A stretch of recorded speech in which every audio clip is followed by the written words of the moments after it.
at the Black Sheep Yarn Boutique in Olympia with Michelle, the owner.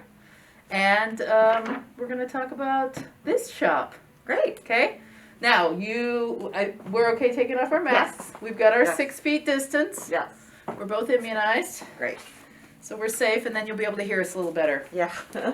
So what prompted you to open up this store? Or take it over, or? No, I opened it up. You opened it from scratch. I opened it. There That's was a yarn shop in town at the time. So when I decided to do this, it wasn't because we didn't have a shop. It was because I wanted to create a place that I wanted to go to, that I felt like I would want to hang out at. But mainly I was a point in my life where I wanted to do something that was fulfilling, that allowed me the flexibility I needed, and somebody kind of put the idea in my head, because she knew I was kind of searching for that thing. And when she's like, you could open your yarn shop, I said, you're crazy. Like, Joanne's is just over there. And she's like, nobody wants to go in line there. And there's a whole lot better yarn at the little places. It just put the idea in my head, and then I started paying attention to the way I sounded when I talked about it. And I think I always wanted to have some sort of small business. When I would travel and go into like a small boutique or a gift shop, I would think, God, that's what I want to do that. I want to have a place like that. And so it just kind of came together in the form of the yarn boutique, the Black Sheep Yarn Boutique. And you've been here how long? 6 years in June. Oh, wow.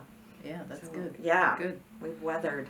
You've weathered, I know, and boy, it's been some stormy weather, hasn't it? Yes, it has. So how has the pandemic, speaking of stormy weather, how has the pandemic impacted your business, and what have you done as a result?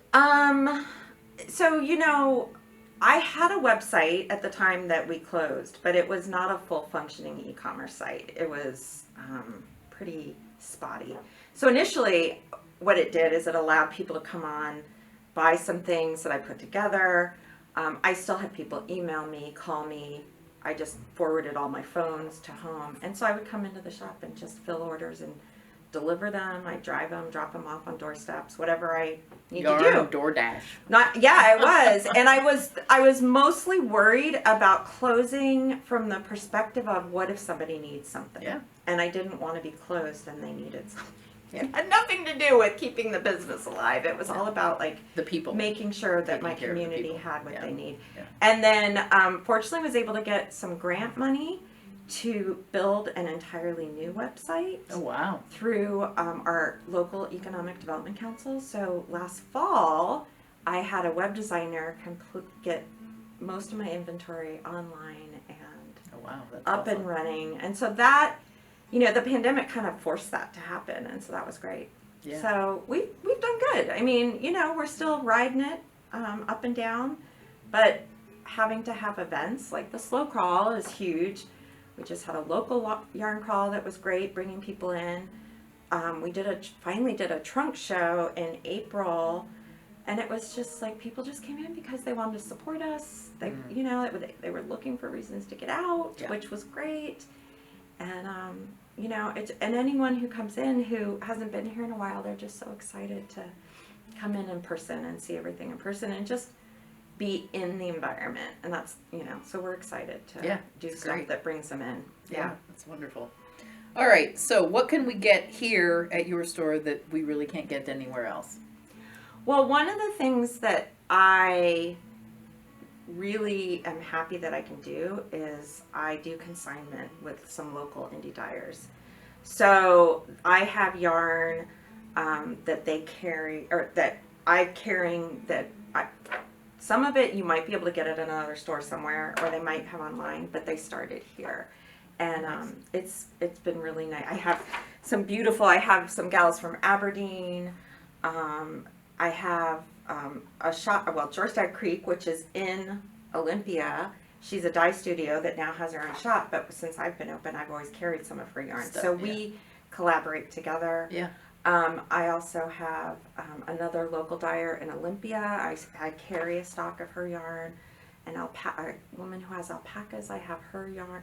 So all of that stuff. I really like to be able to do that. And, we have pretty amazing customer service. I know everyone has customer service, but I think that's a big reason why It's people important, keep yeah. coming back in. Yeah. Yeah. Yeah. Sweet. So, and a shoulder to cry on every once in a while. Yeah. Yeah. What's your favorite fiber? That was tricky. I mean, I'm definitely I want it soft girl, so probably a merino. And if there's a merino alpaca blend or a mohair silk to go with my merino silk, the softer the better. So you're not a crunchy girl, huh? No, I'm not a rustic girl. I know there's people who like the really rustic wools. That's probably not Yeah. me. But no, anything that's super soft. Soft. Yeah. And squishy. Yep, soft and squishy. What things fly off your shelf? Honestly, there's two things. The Malabrigo is always gone. In fact, during the pandemic, people would call, and I don't even know if they knew what they were looking for, but they knew if I had Rios, Malabrigo Rios, they would buy it, and I was having a hard time keeping that in stock.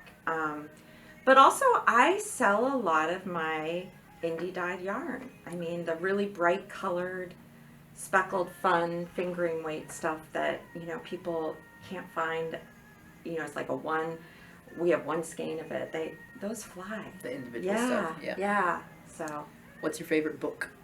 So, I'm a book lover, and I would say there were two things. One, I'm a huge Harry Potter fan, so anything Harry Potter I'm in. But when I was thinking about knitting related and yarn shop related, and we have a little lending library here, so nice. People have given me yarn related books that's fictional, that's in the background at part of the story.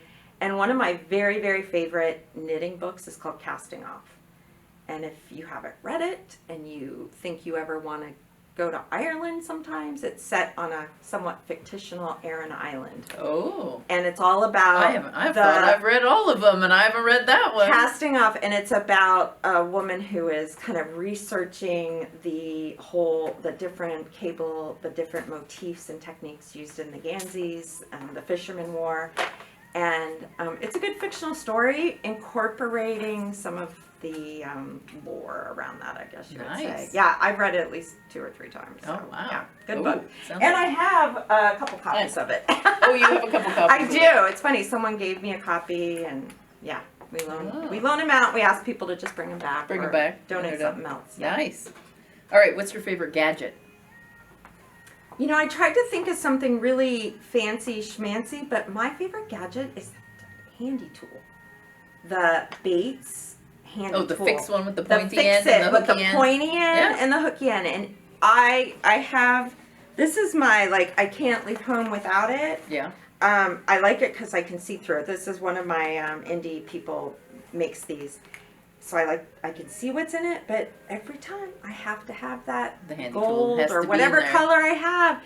That is what I use to pick up, Drop fix anything. Fix and pick up. And then you know what? I think everyone should have a size 0 circular needle, 32 inches long, because I try and tell my customers just rip it out and pick up the stitches with a really small needle. And I think it gets rid of all the fear of ripping out your projects. That's true. And so I always keep one handy to do that here, but I think I finally got it through to some of my customers to actually just have Make one. it a so they staple. can do it. Yeah. Yeah. Yeah. That's nice. Yeah.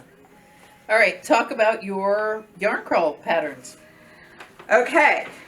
Here's the total honest truth. I have someone who works for me, and her name is Marlene, and she makes a lot of my samples. Mm-hmm. And every once in a while, she just takes, and she's got a huge yarn stash, stash. Don't we all? And so she'll see yarn in the shop, and so one day she took home this fur from Knitting Fever for real, and we had gotten in some Malabrigo worsted, and she really liked the colors, and she took it home and she created this, which it kind of looks like a skirt for a small child.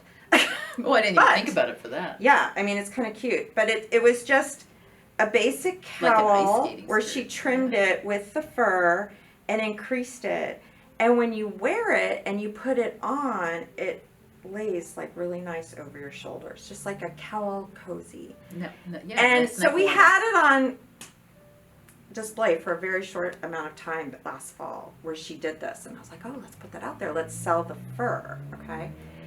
And then when it was time to create the pattern for the crawl, I said, Marlene, we need to use that pattern because it's perfect. I mean, it's just simple because we find that people like simple. Yeah.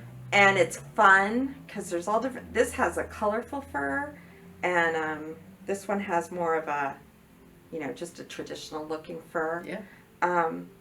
And that was that. And so it was named by her because she made it initially and was like, do you know someone who like lives in a cold place? So it was, do you know someone in Alaska? Oh, yeah. Right? So we called it that. And then the gal who then took it and made a crochet version, which came out totally adorable, and made it kind of similar, not exactly similar. And hers is called Or in Nebraska because she thought, that's another cold place. Yeah. So it's just something fun. I'll put it on. I don't know if people are doing this.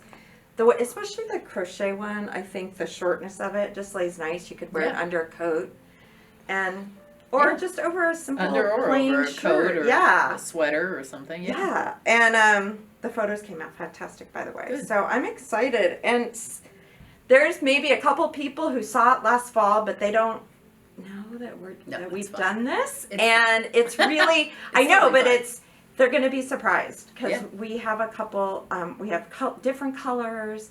It can use a bulky yarn. It can use a yarn held double, like the washed head, you can hold it double and it comes out just really soft and drapey. Yeah. So we're excited. Nice. So this is our Jorstad Creek corner. Oh, okay. So another local indie dyer. Yeah, so she's local. She's part of the crawl too, I believe, Yep, right? I believe so, this is where we decided let's have a set area that we can switch out yarn of theirs. So if they get a new yarn, they bring it over. Some new patterns. These are popular shawls that we've used their yarns for. And then they've actually dyed a yarn for us called Sheep by the Creek. So it's a combination of our logos and some of their colors and then other colors that I've wanted. And it's a great sport weight. Really and your soft logo's cute yarn. with you guys partnering. Yeah, we have a little heart tied. Yes. We've got lots of little things. This is a local Cool tchotchkes. Yeah, local artist. These are her cards that she has hand painted. Again. Oh, and like a little needle. Mm-hmm. And one of her things that she does is great is she's got these little hankies, vintage handkerchiefs tucked into them, and super cute. People get them just like for a great card, for a gift card, and So and then a little book section. We have that's kind of our reference book section. Oh, okay. We have pins and markers and stickers and a lot of sheep everywhere. Sheep are always important. People want to buy the sheep. Unfortunately, they're not all for sale. No. We just did a yarn crawl where Breakfast at Tiffany's was our theme, our movie theme. So we have a little shrine to Audrey over there, and we designed a shawl called Holly's Diamond Wrap. Nice. And which one is one of those? It. So this is it. Oh, right here. Right here. It's a mosaic using Barocco Remix Light. Pretty. And has the diamonds in it, and it wraps. It's really long, so you can double wrap it. Oh, nice. Triple wrap it, really. We have all our sock yarn here, different kinds, different companies, and then the whole shop. At least this is mainly wool or wool and alpaca, and it goes from chunky all the way down to socks. So we have wool then size. Mm-hmm. And then size, yeah, different companies, different brands. The center table now, this used to be our knitting table, but since we can't do classes yet, this is where we're featuring different projects, maybe quick projects, something new that's come in. I'm trying to add more boutique-y things into the shop, so it's not just yarn. Yeah. We have, again, these are my indie dyers, so we have Matchmaker yarns here. We have Weird Sisters Wool Emporium here. Just bright, beautiful colors. We have It's All About You. What's left? Oh, it's slow. She's finishing. She's Oh. not dying anymore. So I mean, it's a good sales technique, but at the same time, I love, love, love her yarn and her colors. And but this is it. Once it's No, gone, this it's is it. gone. Just, FYI, people. Yeah, I'll exactly. scan that one. Get it while it's hot, right? And then we have handmade bags that people have designed and I sell. And this area has been transformed. We used to have the big table back here, but now we've created a little sitting area so I can help people, or if they come in for like a really small class. Yeah. And we still have, we have some blue sky fibers back here, kind of broken out on their own on the turnstiles. We have wool pop, and then just samples everywhere. And then once you get back here, you're into the cottons. Oh, so it's the And vegetable department, is the it? cotton blends, yeah, something like that. And we have hand-dyed roving from a gal who lives in Aberdeen. And so we have the spinning, and then we have balls made up for the needle felters. Mm. So there's lots of options there.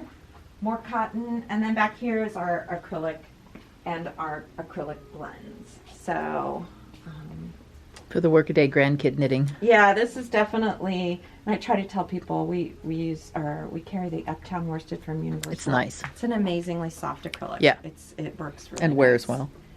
And yeah, I'm trying to think. And then right in this corner, which is not very, it's been fuller, but we try to have some tools for the weavers and the spinners. So we have okay. boat shuttles, some of the bobbins, Ashford. springs. Yeah.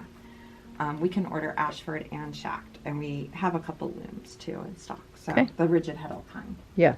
And then notions and needles are all along this wall here. So Nice. yeah. And this was a change that happened in the last year. Was I made a little office space out in the shop so that Oh, I instead of the could- back room. Yeah, Yeah. I always felt like I was hiding when people would come in. Yeah. And we have the printer out here now, so we can get your patterns printed pretty quickly. And Nice. yeah. So, And the ironing board. It's amazing to look at everybody's winding setup from store to store to store. I didn't borrowed see that the winding idea. setup at the last shop. yeah. A nice old heavy one though. That's a good one. I might have borrowed it from another shop. You might need to be bringing But it back. the best part was I walked into an antique mall and was like, okay, I need to find it. I'm here to get my antique ironing board, as if like that would just be really easy to find. And I found it. There it Oh, was. Like, sweet. I mean, I didn't have to look and look and look. I just Oh, you found found it. one. Sweet. The label's kind of wearing off it, but yeah, no, this is great. And people will see it. Even customers who have them at home, they're like, I never thought about Putting setting it it on up my on my ironing ironing board. Yeah. I'm like, No, ironing boards were good, right? if you have room for it, right? Yes. Yes. Well, but they fold up too. Yes. Yes, they do. Well, I don't know who made me or the secrets that they told, but if you let me steal your heart, then I will let you steal my soul.